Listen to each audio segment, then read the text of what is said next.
ஓம் சத்குரு சாய்நாதாய நமோ நமக. எனது முதன்மை பேராசான் மதிப்பிற்கினிய ஆதித்ய குருஜி ஐயா அவர்களுக்கு குரு வணக்கம். உலகம் முழுக்க பரவியிருக்கின்ற தமிழ் உறவுகள் அனைவருக்கும் மதுரை ஜோதிட சாய் செல்வத்தின் இனிய வணக்கங்கள். வாழ்க பல்லாண்டு. இன்னைக்கு நம்ம பார்க்க போற பதிவு மருத்துவ தொழில் சம்பந்தமானதுங்க. எனது மேன்மைமிக்க ஆசான் அவர்களுடைய கிரக பாவக சுபத்துவ பாவத்துவ கோட்பாடின்படி கணிக்கப்பட்டதுங்க. நான் ஜாதகம் பார்க்கறது அதில் தாங்க பார்க்குறேன். எந்த ஒரு கிரகம் அதிக சுபத்துவமாக, குறிப்பா பௌர்ணமி சந்திரனுடைய பார்வை, குரு சுக்கிரனுடைய இணைவு ஒரே நேரத்தில் ஒரு கிரகம் பெற்றுவிட்டால் அந்த கிரகத்தினுடைய எண்ணமே அவருக்கு இருக்கும். 5ஆம் இடம் குறிகாட்டினால் அவர் அதில் தான் படிச்சிருப்பார். அவர் முழுக்க முழுக்க விரும்பி படித்திருப்பாருன்னு சொல்லிடலாம். கூடுதல் தகவல், 2 10ஆம் இடத்தோட செவ்வாய் தொடர்பு கொள்ளணும். லக்கணத்துக்கோ ராசிக்கோ ரெண்டுக்குமே தொடர்பு கொள்ளலாம். லக்கணத்துக்கு 2 10க்கு தொடர்பு கொள்ளலாம், ராசிக்கு 2 10க்கு தொடர்பு கொள்ளலாம். சுபத்துவமாக இருக்க வேண்டியது மிக மிக முக்கியங்க. சனி பார்க்கும் பொழுது சுபத்துவத்தின் அளவு குறையும். அதுக்கு தக்கன மருத்துவமாக இருப்பாருங்க. இதைத்தான் நீங்க விளக்க போறேன். தலைப்பு: சுபத்துவ செவ்வாயின் 2 10ஆம் இட தொடர்பும் மருத்துவ தொழிலும். இதைத்தான் விளக்க போறேன். அதுக்கு முன்னாடி அஸ்ட்ரோ சாய் செல்வம் அப்படிங்கிற யூடியூப் சேனல்ல, எனது யூடியூப் சேனல்ல 1300க்கும் மேற்பட்ட கிரக பாவக சுபத்துவ பாவத்துவ கோட்பாடின்படி கணிக்கப்பட்ட பயனுள்ள வீடியோக்கள் இருக்குங்க. கல்வி, உயர்கல்வி, திருமணம், 2ஆம் திருமணம், வெளிநாட்டு பயணங்கள், எவ்வளவு சம்பாதிப்பாரு, அதிர்ஷ்டம் இருக்கா ஜாதகத்துல, உழைத்து பிழைக்கணுமா, படிக்கிறது ஒன்றும் வேலை செய்யறது ஒன்றா இருக்கும், அப்படியே போனாலும் அவர் வருமானத்தை, பிடிக்காத படிப்புக்கு போனாலும் வருமானத்தை நிறைவாக அவர் பெறுவாரா, ஆயுள் பாவம் எப்படி இருக்கு, குழந்தை அமைப்பு எப்படி இருக்கு, தாய் தந்தையுடைய சத்துக்கள் எப்படி இருக்கு, சகோதர அமைப்பு, மூத்த சகோதர வேற இளைய சகோதர வேற, தாய்மாமனோட அமைப்பு அனுகூலங்கள் எப்படி இருக்கு, இப்படி எல்லா அமைப்புகளையுமே கிரக பாவ சுபத்துவ பாவத்தை பற்றி தான் பார்க்க முடியும். ஜோதிடமே ஒளியியல் அதுதான் இருக்குது. அந்த அமைப்புல வீடியோக்கள் நிறைய போட்டிருக்கேன். உங்களுக்கு பலன்கள் தேவைப்பட்டால், இது மருத்துவ தொழில் பற்றிய விளக்கம். இந்த ஜாதகம் உங்களுக்கு வயசுக்கு தக்கன உங்களுக்கு அல்லது உங்கள் பிள்ளைகளுக்கு, உங்கள் பேர குழந்தைகளுக்கு எதில் படிக்க வைக்கலாம் அப்படிங்கிற சந்தேகம் இருந்தால் தெளிவாக கேட்டுக்கொள்ளுங்கள். இந்த திரையில தெரியக்கூடிய 90 80 57 13 70ங்கிற வாட்ஸ்அப்பில் நமக்கு தொடர்பு கொண்டு கிரக விளக்கத்தோடு பலன்களை கேட்டு தெரிந்து கொள்ளுங்கள். என்னிடம் பார்க்கக்கூடிய உள்ளூர் நண்பர்கள், வெளியூர் நண்பர்கள், வெளி மாநிலத்தில் உள்ளவங்க, வெளிநாட்டில் உள்ள அறிவர்கள் இந்த வீடியோக்குள்ள அவங்க பார்ப்பாங்க. ஏற்கனவே சப்ஸ்கிரைப் பண்ணியிருக்கனால அவங்களுக்கு அந்த வீடியோ போகும். நான் கிரக விளக்கத்தோடு தான் பலன் சொல்றேன். ஜோதிடத்தில் நம்பிக்கை, அரைவர நம்பிக்கையோட வர்றவங்களுக்கு கூட ஜோதிடம் இதுதான் அப்படிங்கிறத நம்ம சொல்றது. ஜாதக பலன் சொல்லும்போது கோல்சாரத்தை இணைத்து சொல்ல வேண்டியது மிக மிக அவசியம். கோல்சாரம் இல்லைன்னா சொல்றாங்க, அதெல்லாம் கிடையவே கிடையாது. கோல்சாரம் அவசியம் சொல்லப்பட வேண்டும், கண்டிப்பான முறையில். திருமண பொருத்தம், திருமணம் இப்போ நடக்கும், எப்படி வாழ்க்கை இருக்குங்கிற அமைப்போட நான் விளக்குறேங்க. நேரம் தான் விளக்குறேன். குடும்ப ஜாதகங்களை சேர்த்து பார்க்கும்போது அற்புதமாக பலன்கள் இருக்கலாம். இப்போ வீடியோக்குள்ள போவாங்க. இந்த ஜாதகர் சென்னையில் 18/12/1997 பிறந்திருக்காரு. நள்ளிரவு 1 மணிக்கு அந்த அமைப்பில் ஆயிலிய நட்சத்திரம் 1ஆம் பாதத்தில் பிறந்தவருக்கு புதன் திசை 16 வருஷம் 7 மாதம் 2 நாட்களுக்கு பிறந்திருக்காரு. இது எதுக்கு தேவை? சாரம் அவசியம், சந்திரனுக்கு மட்டும். தசாபுத்திகள் இருப்ப வச்சு தானே இப்ப என்ன நடக்குது, வாழ்க்கை சம்பவங்களை குறிக்கக்கூடிய தசாபுத்திகளை அறிவதற்கு நமக்கு ஜனனகால இருப்பு தேவைப்படும். அது சந்திரனுடைய சாரத்துல வர்றது. இப்போ பூரத்தில் 2 சுக்கிர திசையில் பிறந்திருக்காரு, உத்தரத்தில் 2 சூரிய திசையில் பிறந்திருக்காரு. இந்த இடத்துல சாரம் வரும் கண்டிப்பா. எல்லா கிரகங்களையும் சார அமைப்பு இல்லை, பாக தான் முக்கியம். ஒரு வீடியோ போடும்போது பொதுவான அமைப்புகளை நான் சொல்றதுதான் என்னுடைய வழக்கம். இப்ப அந்த அமைப்புல பிறக்கும்போது இவருக்கு சுக்கிர தசை நடந்துகிட்டு இருக்கு. சுக்கிர நிலையை வச்சு நம்ம பார்க்கணும். 2041 வரை சூரிய சந்திர செவ்வாய் எல்லாம் ஒளியா இருக்கு. ஒளியா இருந்துச்சா நல்லதுங்க. சனி முழுக்க முழுக்க பாவகிரகம்ங்க. சனிலாம் அரச கிரகம்னு சொல்றாங்க, அப்படிலாம் கிடையாது. முழு பாவகிரகம்.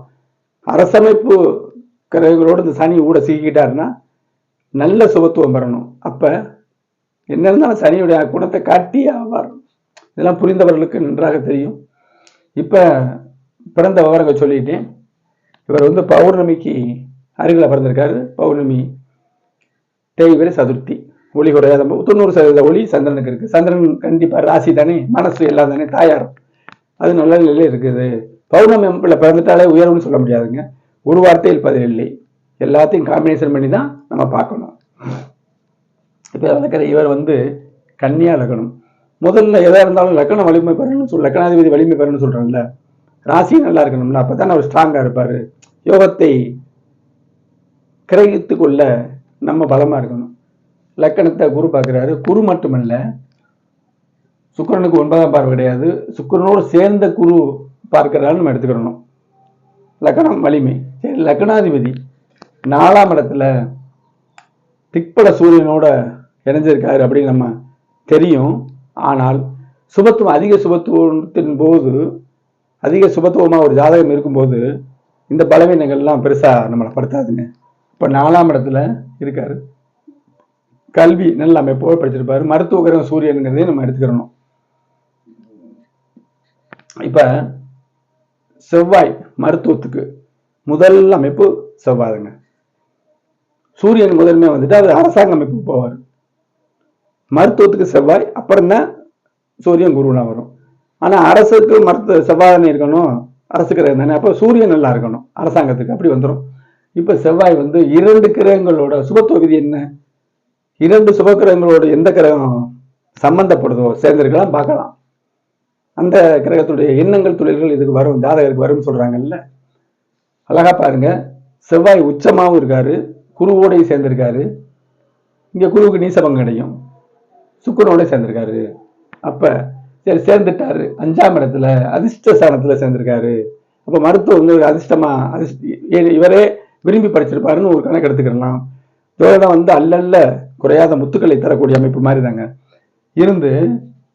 நான் என்ன சொன்னேன், லக்கணத்துக்கு 2-10 அல்லது ராசிக்கு 2-10 அப்படிங்கிற அமைப்புல ராசிக்கு 10ஆம் இடத்தை செவ்வாய் 4ஆம் பார்வை விழுகுது. ராசிக்கு 2ஆம் இடத்துக்கு சுபத்துவ செவ்வாயின் 8ஆம் பார்வை. ராகு இங்கே இருந்து இந்த பலனை பெருசுபடுத்துது. ராகு அதுக்கு மிக முக்கியமா கணிக்கணும். ஒரு கெடு பலனை அதிகமாக்கும், நல்ல பலனையும் அதிகமாக்கும். இவருடைய 11ஆம் பாவத்தை குரு பார்க்கிறாரு. லாபம் நல்ல, ஒருத்தர் தொழில் என்ன தொழிலாக இருந்தாலும் 2ஆம் இடம் சுக்கிரன், 2ஆம் இடத்துக்கு அதிபதி, 2ஆம் இடத்துக்கு நல்ல கெட்ட கிரகங்கள் பார்க்காட்டாலும் நல்ல கிரகங்கள் பார்க்காட்டாலும் இந்த கிரகம் குருவோட சேர்ந்திருக்காரு 5ல. 2ஆம் அதிபதி 5ல இருந்தா அதிர்ஷ்டமான வருமானம். 10ஆம் இடம், 10ஆம் இடத்து செவ்வாயும் குருவோட சேர்ந்திருக்காரு, சுக்கிரனோட சேர்ந்திருக்காரு. இங்க 2 கிரகமும் இந்த குருவோட பார்வை 10ஆம் இடத்துக்கு விழுகுது, 11ஆம் இடத்துக்கு விழுகுது. எப்போ ஒருத்தருக்கு தொழில் நல்லா இருக்கும், லக்னாதிபதி நல்லா இருக்கணும். 2ஆம் இடம் வருமானத்தை கொடுக்கக்கூடியது, டிரான்சாக்சன், தொழிலோ வேலையோ. 10ஆம் இடம் தொழில், 11ஆம் இடம் லாபம். அப்பதானே அந்த தொழில் சிறப்பா இருக்கும்.